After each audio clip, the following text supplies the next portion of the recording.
Les anomalies de sensibilité aux hormones thyroïdiennes, ça regroupe plusieurs syndromes.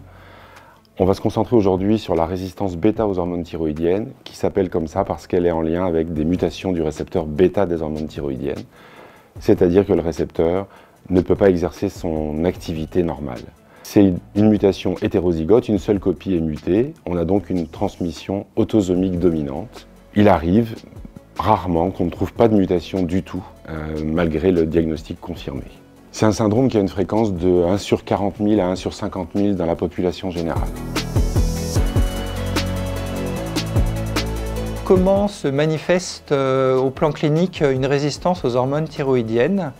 On peut avoir en fait un mélange de signes d'hyperthyroïdie et d'hypothyroïdie. Pour l'hyperthyroïdie, c'est par exemple de la tachycardie, le cœur qui bat vite, des palpitations. Ça peut être des sueurs, de la nervosité, de la diarrhée. Et pour les signes d'hypothyroïdie, ça peut être des difficultés de concentration, de la fatigue. Et donc c'est ce mélange de signes qui, à la fois d'hyperthyroïdie et d'hypothyroïdie, qui peut correspondre en fait aux manifestations de la résistance aux hormones thyroïdiennes.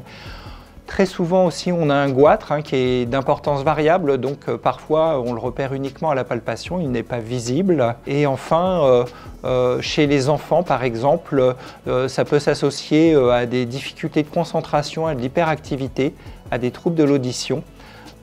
Et dans tous les cas, finalement, vous voyez que ces signes-là, ils ne sont pas complètement spécifiques. Vous voyez, la fatigue, c'est des plaintes qu'on a fréquemment chez les adultes comme chez les enfants.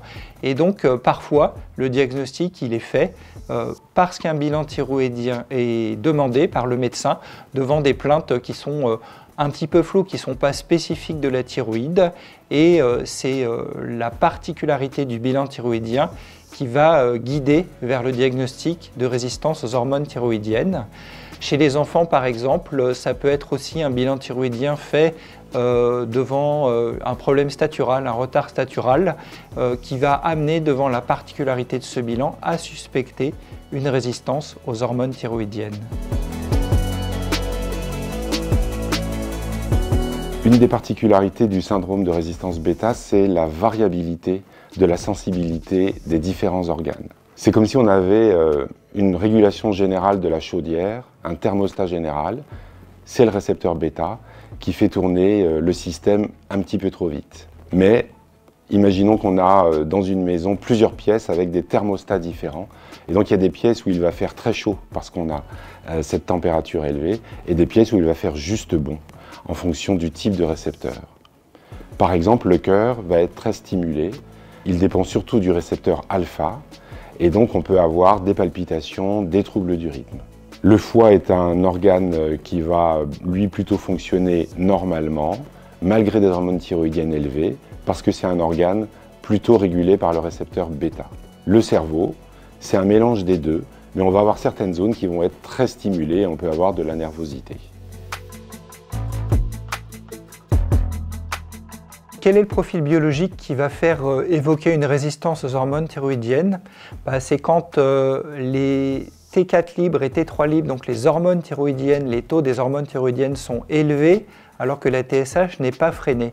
Donc c'est un profil biologique qui évoque une hyperthyroïdie. Par contre, la TSH non freinée contredit ce diagnostic-là.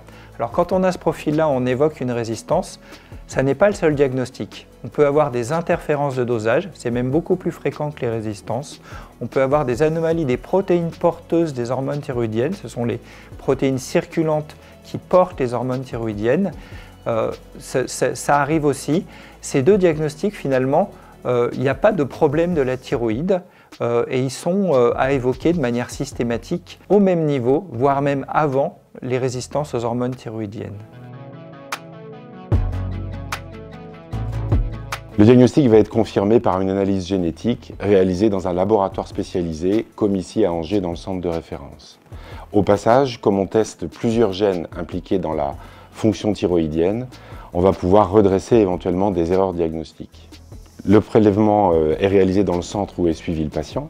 Comme on a quand même quelques cas où on ne trouve pas de mutation, on va pouvoir proposer secondairement une analyse de tout le génome à la recherche de nouveaux gènes.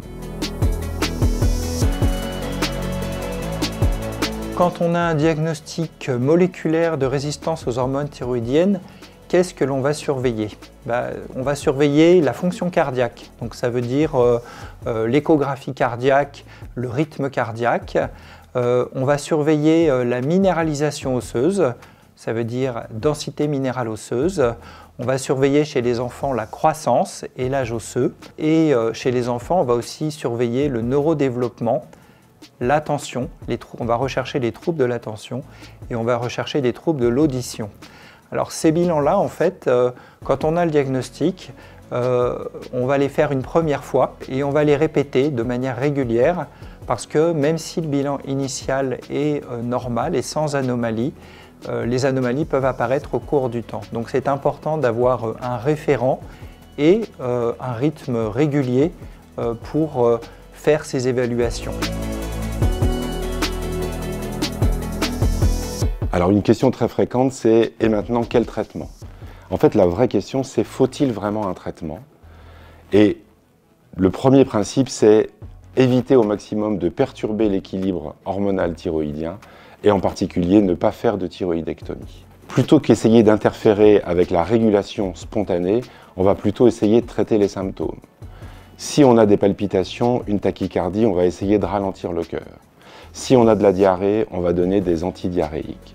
Si on a un trouble de l'attention, hyperactivité, chez l'enfant en particulier, on va discuter, et c'est une discussion de pédiatre avec les neuropédiatres, des traitements qui favorisent la concentration, qui limitent la nervosité.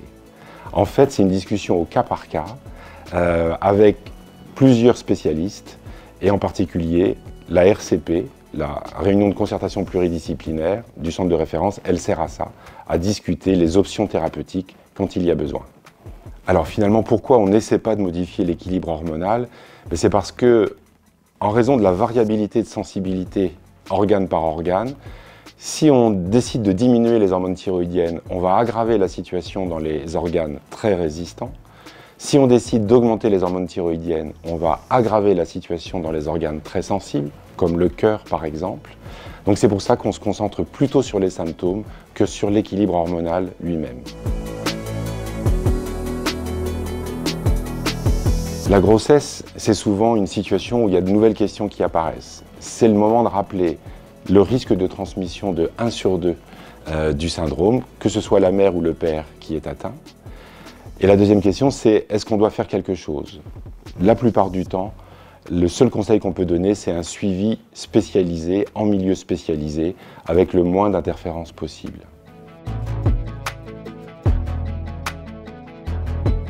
En résumé, le syndrome de résistance bêta aux hormones thyroïdiennes, découvert en 1967, n'a toujours pas livré tous ses secrets.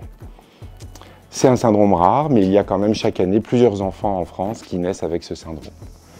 Il est important de faire le diagnostic pour ne pas mettre en œuvre des thérapeutiques inadaptées qui risquent d'aggraver la situation.